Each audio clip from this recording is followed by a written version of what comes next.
Greetings and welcome to one and all to this episode 14. Very lucky episode 14. I don't know if that's true. If 13's unlucky, is 14 lucky? I don't know. It is a gray, misty, slightly rainy early evening. Everything's a little overcast. There's a little drizzle coming down. But the crazy thing is, yesterday we got almost 3 inches of snow. Today, it's all melted. But last night and this morning, snow and ice everywhere. That's the Midwest, baby! Welcome to the Midwest. Hi, I'm DK. And this is the Midwest podcast. It almost works. Hey, so if you... how am I going to say this? I'm in a public place recently, and someone says, hey, is this one item here? And I say, yeah, it's right next to you. Look right in front of your face. It's right on the wall. And then another customer in the store that I'm in grabs it for themselves and says, I'm buying that. Right out of the person's grip that they were about to grab, the person that I was telling it was there.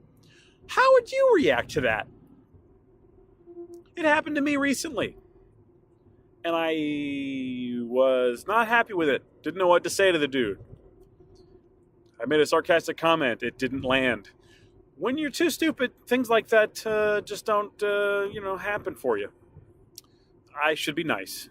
But dang, was that rude. I was teed off. I was teed up and I was teed off. You know what I mean? Teed off. It's fun to say, I have to say. What a rude person. I don't do too well with the rude people. It makes me immediately get snappy, and I'm very snarky, and I'm very sarcastic, and it just activates that, and I become a total little you-know-what until I feel better. It's hard for me. It's very hard for me to deal with that. When someone's rude to me, I'm just immediately like, all right, this is what we're doing. I got a switch. I got an on switch. I try to be a pretty positive person most of the time, but dang, that guy had me going. He lit my fire. I was lit AF. Oh, how's it going? What is it, Monday? It's a Monday. How do we feel about Mondays? You got a favorite day of the week? I don't have one. I like them all. I don't know. That's a weird question. How could you have a favorite day of the week? Unless there's a thing that you like or look forward to that happens on a specific day of the week. Have you ever noticed how that goes in cycles? You start to look forward to a certain day of the week because my show is on, or I'm going to see this person that day, or I'll have time to play a game that day, or whatever the thing is. And then that show, say Twin Peaks, for example, is finished. Its 18 hours are over, and you're left with this gaping hole on Sunday nights. What am I supposed to do with my whole life now? I'm basically dead. That's the worst feeling when your show's over, especially when it's either the final season or you don't know if the show's coming back. Much like Twin Peaks, getting that third season was an insane happening. It's crazy. I highly doubt we'll get more. I mean, especially the way it ended. I won't ruin anything. But it just, the whole game has changed, and I don't know if we'll get more. I can see that being a one-and-done situation. Who knows? But if you're a Twin Peaks fan and you haven't seen season 3, wow. You know what's crazy? I'm a late blooming Twin Peaks fan. I didn't see it for the first time until a couple of years ago. I had always heard about it, and I'd even tried to watch it once or twice and just couldn't get into it, and then for whatever reason, it just grabbed me. Same as the game BioShock. It took me a couple tries. But then once it did, it became one of my favorites. Twin Peaks, for me, didn't happen for a while. So I wasn't one of these fans who waited 25 years for this third season. But I did wait several years for it. So I felt a little bit of that yearning. that wanting to know what happened in the story, and that, wanting closure on these things. It's hard. It's it's funny how important it becomes, even though it's just a TV show and these characters aren't real. It's you get so close to them, and you want to you want to make sure they're okay, or you want to at least get some closure. That's hard. Like, I still haven't finished. We still never finished Buffy. We got to that. We were watching it all, and we got there. We have like 3 episodes to watch, and I feel like we're never going to watch them. And also House. I've seen every episode of House, but the last 2. That's it. I have no idea what happens. I don't want to know. Don't tell me. All right, sorry about that. I had to cut there. I had a phone call. It was an important work-related call. And in the time that I took that call, just a couple of minutes, it has gotten extremely foggy. And I'm driving past a cornfield that is, obviously this is not corn season. I don't know if you knew that. But it is completely, like, it's getting very foggy. It's a little bit eerie. If you've ever been near a cornfield, they're eerie on their own. But it seems to go on forever, especially with the fog sort of closing in on you. I feel like I'm in a weird, I don't know, alternate reality. Or just a weird reality. I don't know. Anywho, I don't even know what I was talking about anymore. Derailed. Man, yeah, that really shut me down. It's raining a little bit more. We have some, like I said, some mist, some fog. Kermit the Frog. How do we feel about Muppets? I watched the Muppets as a kid. I watched the movies. I think more than any of it, I've watched Muppets Christmas Carol. Is that weird? I love Christmas Carol, and I love the Muppets one. And there's a weird line in that, for some reason, that my family has adopted. Light the lamp, not the rat, because somebody's trying to they're trying to light a lamp, like an oil lamp or something, but they accidentally try to light the rat's tail on fire. And he says, "Light the lamp, not the rat." And for whatever reason, that odd line snuck into my family's family. What is happening? Is this Stephen King's The Mist or John Carpenter's The Fog? And I'm just losing it? Oh boy. Does your family or your friends have lines like that have just crept into your vocabulary of phrases? I know for me and my immediate family, Aqua Teen Hunger Force is a huge part of it. We say lines from Aqua Teen that we don't even know. At this point, it's been so long, they've been there forever. We just say them without even thinking about it. They're just there, and they're Aqua Teen lines. There's so many of them. There are literally so many of them. I was trying to think of a number that would not sound insane, but it's a crazy number. The beauty of that show is every episode is 15 minutes, and you can absorb it very quickly and easily. There are a ton of throwaway, really funny lines, but when you watch it over and over, like I did, you really absorb that stuff. When I was in the band, we were on tour. I had it wasn't a Zune. I had this other. It's called a Zen Media Creative or something like that. Some MP3 player, but it had a screen on it. Back in those days, pretty big deal. And I had all of Aqua Teen Hunger Force up to that point on my little thing, and I would watch it just on repeat. And the movie, I think too. The movie was even out at that point. So I had several seasons, like 5 seasons maybe. I would watch those constantly. And the Mystery Science Theater, the movie, which is amazing. I know I've shown some of my friends that movie. It's a great movie. Yeah, that's a weird one. Light the lamp, not the rat. And all those Aqua Teen phrases. And I'm sure there are others. Like Star Wars for me, it's always. The weird one from Star Wars that always comes up is the scene when they're trying to infiltrate the Imperial fleet in Return of the Jedi. And the guy's like, it's an older code, sir, but it checks out. I was about to clear them. That comes up for me, not only in my professional, quotes professional, as in streaming and YouTubing, professional, that's dumb, but just with people on a day-to-day, moment-to-moment basis, all the time. I have many triggers, and that is one of them. I recently watched a film entitled The Texas Chainsaw Massacre Part 2, which I can't believe I've never seen. I thought I'd seen it before. I really thought, I was like, yeah, I've seen all those. Yeah, of course. It was one of those things where you just kind of, you go, yeah, there's a guy, a chainsaw, Leatherface. He goes crazy, slams the door, people get chopped up, whatever. And I know I've seen the first one a few times. And I really thought I'd seen the second one. And it turns out, when I turned it on, I was in for a wild, surprising ride. I have to say, the first half of that movie, incredible, amazing. I can't wait to watch it again. It's insane. Evil Dead 2 levels of crazy.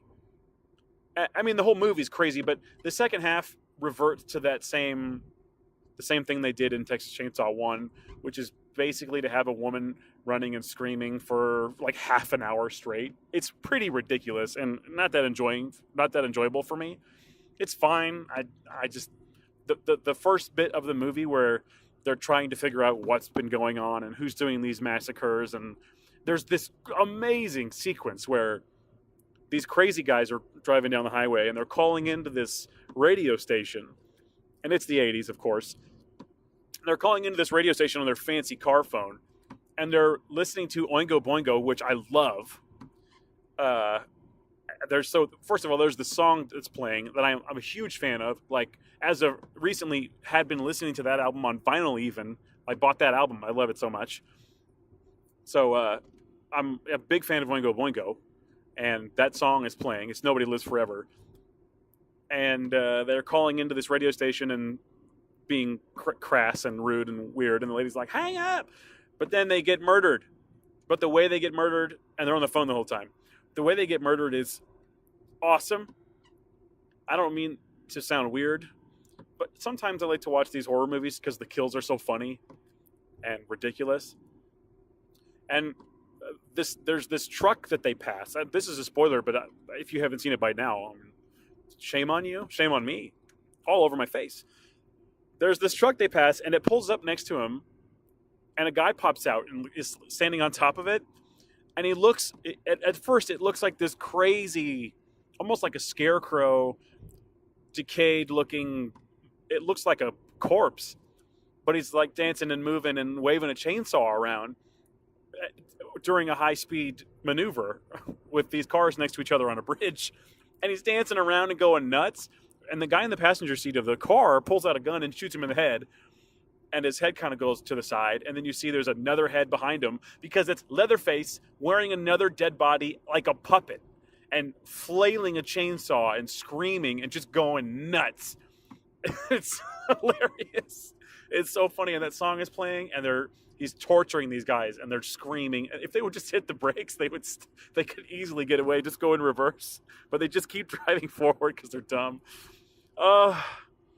It's awesome. The song is playing, and I couldn't believe what I was seeing. And it was like a restored version. It was really nice HD.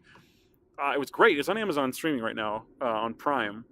And I have to say, I look forward to watching it again.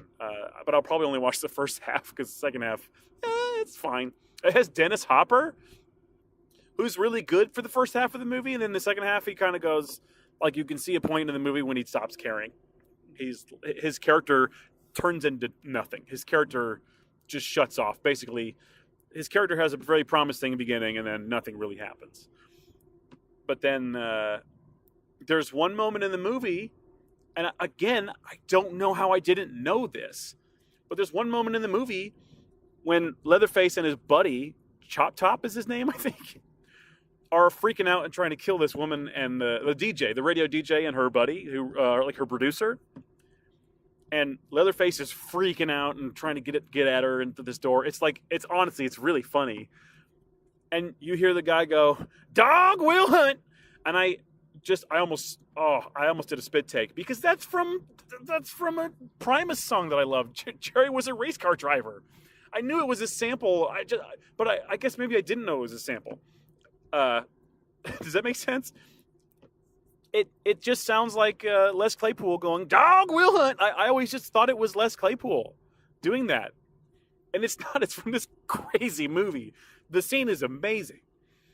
Oh, I'm just getting worked up at how much I loved it. For most of you, you're probably not going to care about any of this, but just be happy that I enjoyed something. It's hard for me to find a horror movie that really does it for me like that. And that one, wow, I really enjoyed that. I kept saying out loud, "This, how have I not seen this? This is incredible. This movie is insane." And there were other insane things too, but that was, wow, great. It was great to hear that line of dialogue. That was like icing on top of the cake. And it was just awesome. And the Oingo Boingo, and yeah, just fantastic. So if you like weird horror movies that are not serious at all, I read online there was some backlash because fans thought it was too goofy. And Toby Hooper, the director who just passed away last year, he said, well, there was goofy humor in the first one. It just maybe didn't quite play that way. And I understand what he's saying. Like the scene when Leatherface drags the woman into the door and slams the door, and it's just this funny kind of sassy. He's kind of sassy in the first one. And all the people around the dinner table, like if you've played Resident Evil 7, you've kind of seen it. The family around the dinner table, and they're all kind of wacky, and the son gets his hand stabbed or whatever, cut off. It's kind of like that kind of weird, really sick humor, but it's pretty funny. I'm a fan, very much. I liked it a lot. So if you are into those, please watch it and let me know. We also watched another one. Wait, did I already talk about this? Did I talk about Fall Break? I may have already talked about Fall Break. Did I? No, I talked about Blood Rage, but Fall Break was another like wacky, slashy one. It was not good, but it was one of those that it's so bad that it's kind of good. I don't know if I need to watch it again anytime soon, but I'll just say this. I don't think I talked about it. It had an amazing song. The movie is actually called, if you look it up and you're trying to find it, it's called The Mutilator. But when they originally made it, it was called Fall Break. And they have this insane theme for it. And it's this like this fun, we're going on a fall break, we're going on a fall break, going camping with my friends, whatever. It's crazy. And it plays for far too long and too many times in the movie. And that movie was nuts. So Fall Break, actually The Mutilator. But that one, I can't recommend it as much. Terrible movie, really. The Texas Chainsaw was absolutely a delight. One more thing I should probably tell you about. I don't do features on this show. I refuse to do features. But I'd like to introduce the next segment, which is a feature I like to call Song of the Day. Again, I don't do features. So this song was always going to be a song of the day. There was no, I always thought, oh, this is going to be one. Some of these I've kind of planned a little bit. This one and many from this artist will be songs of the day. In fact, this whole album. This one is from a band called Porcupine Tree. They're currently on hiatus or broken up or whatever you want to call it. And the guy, the lead singer and songwriter, is doing his own thing. His name is Steven Wilson, if you're keeping track. And basically, this is probably the first song that got me into them, because this one's a gateway track. It sort of sounds like other things that I was into at the time. Like I always thought it sounded a little like Deftones, even though now I'm kind of like, ooh, not really, but it's kind of there. It has a similar groove to a Deftones song that I like. And it's a little easier to listen to. It's a little more accessible. And so this is a song called Strip the Soul. It's from the album In Absentia. And now we're really getting into this, like my musical DNA here. This whole album. And I'm sure I will give you other assignments from this same album. And yes, these are assignments, and I expect you to do this homework. There's a couple different versions of the song. There's one for the music video, which is shorter. They're all good. But this whole album is an album that you need to put the headphones on and turn the lights off and maybe just doodle or just give, I don't know what, maybe do some art if you do that, or I don't know what you need to be doing, but just give it your attention for a little while. This song is awesome. It is from, I think, right around 2000, 2001. So it's a little up there in years, but no less good. It's very good. It's one of my favorites of all time. There are maybe tracks on this album that I like more, but I came across it on a CD I was listening to on the way to work, and I was like, yep, there he is. There he is. So here's what you're looking for if you find the right song. Little amazing bass groove.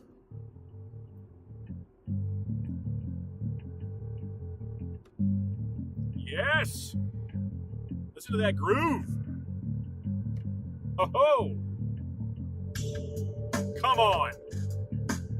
Those background noises and the synth sound, the drums, they're so crisp and they're tight.